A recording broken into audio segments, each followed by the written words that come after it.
जय हिंद दोस्तों, मेरा नाम है जय और मैं आप सभी का एक बार फिर से वेलकम करता हूं आपका अपने YouTube channel the learning field पर। दोस्तों, आज इस वीडियो में हम बात करने वाले हैं इंडियन आर्मी की एसएससी यानी कि short service commission technical entry 2023 के बारे में। जी हाँ दोस्तों, इंडियन आर्मी ने मेल कैंडिडेट्स की 61st एसएससी टेक एंट्री और फीमेल कैंडिडेट्स की 32nd एसएससी टेक एंट्री के लिए अनमैरिड मेल और अनमैरिड फीमेल इंजीनियरिंग ग्रेजुएट से ऑनलाइन एप्लीकेशंस इनवाइट किए हैं। और साथ ही दोस्तों, ऐसे डिफेंस पर्सनल जिनकी डेथ इंडियन आर्मी में शॉर्ट सर्विस कमीशन में सर्विस के दौरान हुई हो, तो ऐसे डिफेंस पर्सनल्स की विडोज भी अप्लाई कर सकती हैं। दोस्तों, अगर बात करें आपके कोर्स की यानी कि इसकी ट्रेनिंग के बारे में, तो आपकी ट्रेनिंग जो है वो अक्टूबर 2023 में ओटीए यानी कि ऑफिसर्स ट्रेनिंग अकेडमी चेन्नई में शुरू होगी और आपकी ट्रेनिंग टोटल 49 वीक्स की होगी। तो चलिए शुरू करते हैं और इस वैकेंसी के बारे में डिटेल से बात करते हैं। तो यहाँ पर सबसे पहले बात करेंगे आपकी नंबर ऑफ पोस्ट के बारे में। सो फ्रेंड्स, यहाँ पर आपको बता दें कि इसमें आपकी टोटल पोस्ट रहेंगी 191। चलिए बात करते हैं trade wise and engineering stream wise vacancy details के बारे में। तो यहाँ पर पहले हम बात करेंगे SSC tag 61st entry for male candidates के लिए आपकी ट्रेड वाइज वैकेंसी डिटेल्स के बारे में। तो यहाँ पर मेल कैंडिडेट्स के लिए टोटल पोस्ट रहेंगी 175 और 175 पोस्ट में से सिविल के अंदर आपकी पोस्ट रहेंगी 49, कंप्यूटर साइंस में आपकी पोस्ट रहेंगी 42, इलेक्ट्रिकल में आपकी पोस्ट रहेंगी 17, इलेक्ट्रॉनिक्स में रहेगी 26, मैकेनिकल में रहेगी 32 और अदर इंजीनियरिंग स्ट्रीम्स में आपकी पोस्ट रहेंगी 9 पोस्ट। तो दोस्तों, ये थी आपकी मेल कैंडिडेट्स के लिए 61st एंट्री के लिए आपकी वैकेंसी डिटेल्स। चलिए बात करते हैं SSC tag 32nd entry for female candidates के लिए आपकी वैकेंसी डिटेल्स के बारे में। तो यहाँ पर फीमेल कैंडिडेट्स के लिए टोटल पोस्ट रहेंगी 14 और इन 14 पोस्ट में से सिविल में आपकी रहेगी 3 पोस्ट, कंप्यूटर साइंस में आपकी रहेगी 5 पोस्ट, इलेक्ट्रिकल में रहेगी 1 पोस्ट, इलेक्ट्रॉनिक्स में रहेगी 2 पोस्ट और मैकेनिकल में आपकी रहेगी टोटल 3 पोस्ट। चलिए बात करते हैं विडोज ऑफ डिफेंस पर्सनल्स के लिए आपकी वैकेंसी डिटेल्स के बारे में। तो दोस्तों, यहाँ पर आपको बता दें कि विडोज ऑफ डिफेंस पर्सनल्स के लिए बीई और बीटेक में आपकी टोटल पोस्ट रहेंगी 1। इसके अलावा एसएससी नॉन टेक और एसएससी नॉन यूपीएससी में आपकी टोटल पोस्ट रहेंगी 1। तो दोस्तों, ये थी आपकी trade and engineering stream wise आपकी वैकेंसी डिटेल्स।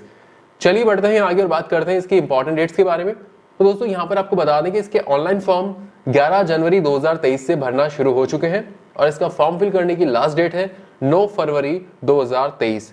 अगर बात करें यहाँ पर कोर्स स्टार्ट होने की डेट के बारे में, तो आपको बता दें कि आपका कोर्स अक्टूबर 2023 में शुरू होगा। तो ये थी आपकी इंपॉर्टेंट डेट्स। चलिए बात करते हैं यहाँ पर आपकी एप्लीकेशन फी के बारे में। तो दोस्तों, यहाँ पर आपको बता दें कि आप चाहे किसी भी कैटेगरी से बिलोंग करते हो, यहाँ पर आपको इसका फॉर्म फिल करने के लिए कोई भी एप्लीकेशन फी का पेमेंट नहीं करना होगा। तो ये थी आपकी एप्लीकेशन फी। चलिए बात करते हैं यहाँ पर आपकी एज लिमिट यानी कि आपकी उम्र के बारे में।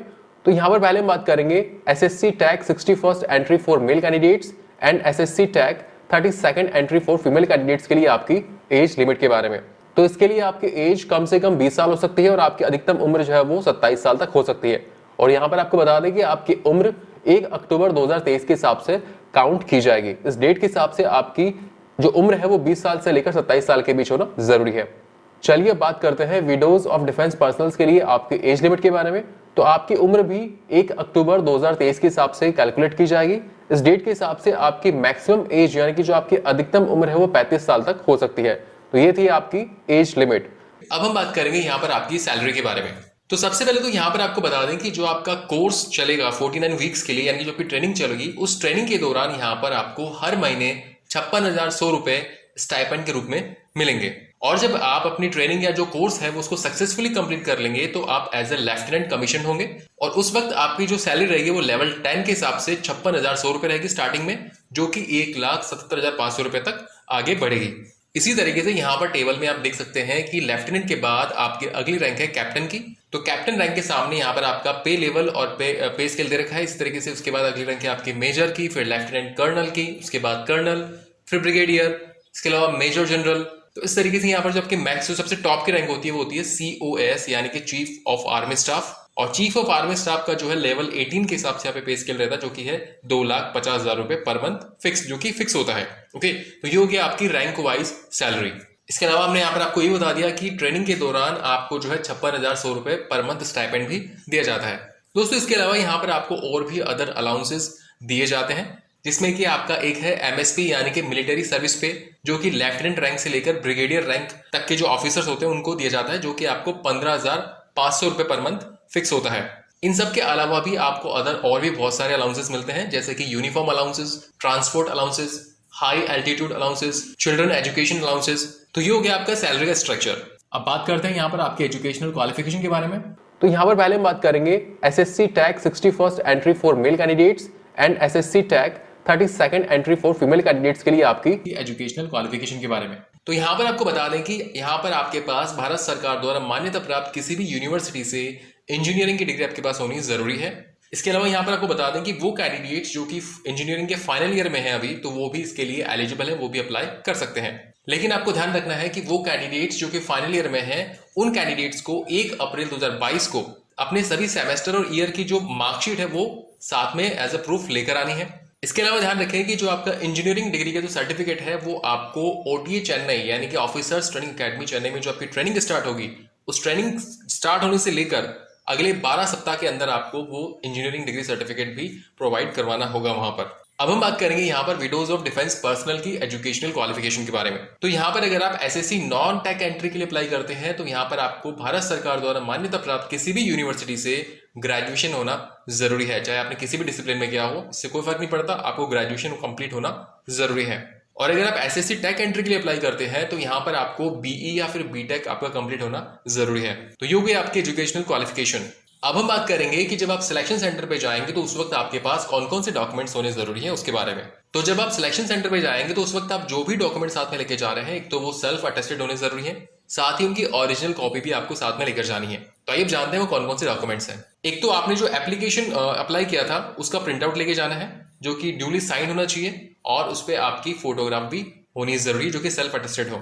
इसके अलावा यहाँ पर आपके पास मैट्रिकुलेशन और सेकेंडरी स्कूल एग्जामिनेशन के सर्टिफिकेट होने जरूरी हैं, और उनकी मार्कशीट भी। ओके, इसके अलावा 12th क्लास की मार्कशीट एंड सर्टिफिकेट, इसके अलावा इंजीनियरिंग डिग्री और प्रोविजनल डिग्री, इसके अलावा मार्कशीट ऑफ ऑल सेमेस्टर्स। इसके अलावा वो कैंडिडेट्स जो कि अभी अपने इंजीनियरिंग के फाइनल ईयर में है, तो ऐसे कैंडिडेट्स को अपने इंस्टीट्यूट के हेड या फिर प्रिंसिपल से जो है एक डिक्लेरेशन सर्टिफिकेट लेकर आना है कि हम 1 अप्रैल 2022 तक जो हमारी इंजीनियरिंग का रिजल्ट आ जाएगा। ओके, तो एक ऐसा सर्टिफिकेट आपको अपने इंस्टीट्यूट के हेड या फिर प्रिंसिपल से लेकर आना है। और ध्यान रहे कि सर्टिफिकेट ये भी सर्टिफाई करता हो कि जो कैंडिडेट इसके लिए अप्लाई कर रहा है उसकी कोई बैकलॉग नहीं होनी चाहिए जब वो सबमिशन कर रहा हो अपने ऑनलाइन एप्लीकेशन को। ओके, उस वक्त उसकी कोई बैकलॉग नहीं होनी चाहिए। ओके, तो ये वो डॉक्यूमेंट्स थे जो कि आपको सिलेक्शन सेंटर पर लेकर जाने हैं। चलिए आगे बढ़ते हैं और बात करते हैं यहाँ पर आपके मोड ऑफ सिलेक्शन के बारे में। तो मोड ऑफ सिलेक्शन में आपका सबसे पहला स्टेप होता है शॉर्ट लिस्टिंग ऑफ एप्लीकेशंस, यानी कि जो कैंडिडेट्स फॉर्म भरते हैं उनकी एप्लीकेशंस को शॉर्टलिस्ट किया जाएगा उनकी इंजीनियरिंग के अंदर जो मार्क्स आए हैं उसके आधार पर। शॉर्टलिस्ट करने के बाद में कैंडिडेट्स को सेंटर अलॉट किए जाते हैं। सेंटर अलॉटमेंट के बाद कैंडिडेट्स को अपने एसएसबी की डेट सिलेक्ट करनी होती है। एसएसबी डेट सिलेक्ट करने के बाद में कैंडिडेट का अगला स्टेप होता है एसएसबी एग्जामिनेशन। इसमें 2 स्टेज होती है, stage first and stage second. Friends, यहाँ पर आपको बता दें कि जो एसएसबी एग्जाम होता है वो कुल 5 दिनों तक चलता है, और इन 5 दिनों के दौरान कौन कौन से टेस्ट होते हैं उसके बारे में हमने एक सेपरेट डिटेल वीडियो बना रखा है। यानी कि एसएसबी इंटरव्यू के बारे में हमने एक सेपरेट डिटेल वीडियो बना रखा है, जिसका लिंक आपको इस वीडियो के डिस्क्रिप्शन में मिल जाएगा। तो अगर आप एसएसबी के बारे में ज्यादा जानकारी चाहते हैं तो वीडियो एक बार जरूर देखें। उसके बाद एसएसबी इंटरव्यू कंप्लीट करने के बाद आपका होता है एक इंटरव्यू, और फाइनल आपका होता है मेडिकल एग्जामिनेशन। तो कहने का मतलब ये हुआ कि मोड ऑफ सिलेक्शन में सबसे पहले आपके एप्लीकेशंस को शॉर्टलिस्ट किया जाता है, उसके बाद आपको सेंटर अलॉट किए जाते हैं, और फिर सेंटर अलॉटमेंट के बाद कैंडिडेट्स को अपनी एसएसबी डेट सिलेक्ट करनी होती है। उसके बाद आपका एसएसबी इंटरव्यू होता है, और उसके बाद आपका होता है मेडिकल एग्जामिनेशन। फिर जो कैंडिडेट्स मेडिकल एग्जाम भी सक्सेसफुली कंप्लीट कर लेते हैं, फिर बाद में आपकी फाइनल मेरिट लिस्ट निकलती है। आपको बता दें कि जो आपकी मेरिट लिस्ट निकलती है वो एसएसबी इंटरव्यू के दौरान जो आपके मार्क्स आते हैं उनके आधार पर यहाँ पर आपकी मेरिट लिस्ट निकलती है। अगर मान लो कि एसएसबी इंटरव्यू में अगर 1 से ज्यादा कैंडिडेट्स के सेम मार्क्स आते हैं तो इस सिचुएशन में जिस कैंडिडेट की उम्र ज्यादा होगी उसको प्रीफर किया जाएगा। और अगर मान लो कि 1 से ज्यादा कैंडिडेट्स के एसएसबी मार्क्स भी सेम आते हैं और उनकी उम्र भी सेम होती है, तो उस सिचुएशन में क्वालिफाइंग एग्जामिनेशन में जिस कैंडिडेट के हायर परसेंटेज होंगे उसको प्रीफर किया जाएगा। ओके, तो इस तरीके से आपकी फाइनल मेरिट लिस्ट बनेगी, उसके आधार पर जो आपका सिलेक्शन होगा। तो ये हो गया आपका मोड ऑफ सिलेक्शन। अब हम बात करेंगे कि आप इसके लिए अप्लाई कैसे कर सकते हैं। तो अप्लाई करने के लिए जो इसकी ऑफिशियल वेबसाइट है वो है joinindianarmy.nic.in। पर जाकर आप ऑफिसर एंट्री पर जो है अप्लाई या फिर लॉग इन कर सकते हैं। दोस्तों, इसके अलावा आपको बता दें कि जिन कैंडिडेट्स ने पहले रजिस्ट्रेशन कर रखा है उनको रजिस्ट्रेशन की जरूरत नहीं है, लेकिन वो कैंडिडेट्स जिन्होंने अभी तक रजिस्ट्रेशन नहीं किया तो पहले आपको रजिस्ट्रेशन करना होगा, उसके बाद ही आप अप्लाई कर सकते हैं। सो फ्रेंड्स, ये वीडियो था एसएससी यानी कि short service commission technical entry 2023 के बारे में। जी हाँ दोस्तों, इंडियन आर्मी ने मेल कैंडिडेट्स की 61st एसएससी टेक एंट्री और फीमेल कैंडिडेट्स की 32nd एसएससी टेक एंट्री के लिए अनमैरिड मेल और अनमैरिड फीमेल इंजीनियरिंग ग्रेजुएट से ऑनलाइन एप्लीकेशंस इनवाइट किए हैं। इसके बारे में वीडियो था। दोस्तों उम्मीद करते हैं कि यहाँ पर हमने आपको जो इन्फॉर्मेशन दी वो आपको अच्छी लगी होगी। अगर आपको वीडियो अच्छा लगा हो तो इस वीडियो को लाइक और अपने दोस्तों के साथ शेयर जरूर करें और फ्यूचर में इस चैनल पर इसी तरह के यूजफुल वीडियोस देखने के लिए इस चैनल को सब्सक्राइब करके बेल आइकन जरूर दबाएं, जिससे आपको ऐसे ही यूजफुल वीडियोस के अपडेट्स मिलती रहे। So thank you for watching our video. जय हिंद।